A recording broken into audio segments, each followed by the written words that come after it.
Baker Mayfield was throwing laser rocket shots. The Tampa Bay Buccaneers came into SoFi Stadium. It was like a bleeping Buccaneer home game. There were so many Tampa Bay fans there in the stadium. Mayfield throws for 288 and 4 touchdowns, and when he was not doing that, the Buccaneers stampeded the Chargers, 288 yards rushing. When they got done, Tampa had 505 yards in offense, scored 27 points in a row in the second half, and destroyed everything the Chargers attempted to do. It was stunning. Justin Herbert's interception streak ended. He had thrown 357 passes in a row without a pick, and then he got pounded and he threw enough for grabs that was intercepted and taken back. It was a terrible day for the Chargers.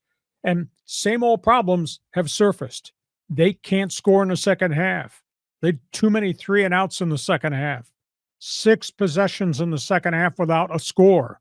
Well, Tampa was scoring on 5 straight possessions along the way.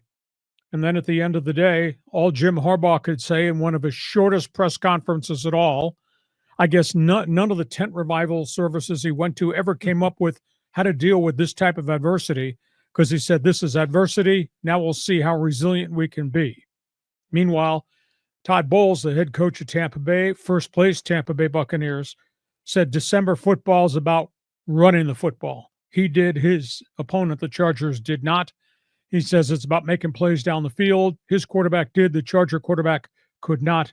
Chargers are really battered. And now, coming off this atrocious pounding, they got to play Thursday night against Denver. And Denver's got 9 wins. Can you believe Denver has more wins than the Chargers have? Denver, with the rookie quarterback that had a lot of problems early in the season under Sean Payton, has got 9 wins this season. To me, absolutely stunning. So, John, that was the first upset of the week. I knew Mayfield would throw the ball around the yard. I didn't think he'd torch them for 4 touchdowns. What'd you think? What happened to the Chargers that had the best defense in terms of points allowed, and then the whole thing blew up in the second half? I don't understand it. Past tense. Yeah. Well, here's a stat for you. In the last 5 games, remember when they were 7-3? 7-3, and the world is great. Yeah, it was that. It was good then. Harbaugh was sales pitching us on culture, my quarterback, this defense. Yeah. They were 7-3. Since they played Cincinnati, and coulda, shoulda lost that game, coulda, shoulda lost the game to Atlanta.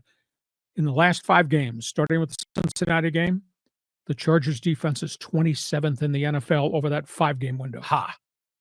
They've been exposed by good people. Yeah. They went 7-3 playing nobody, started playing real people, and they got punched in the mouth.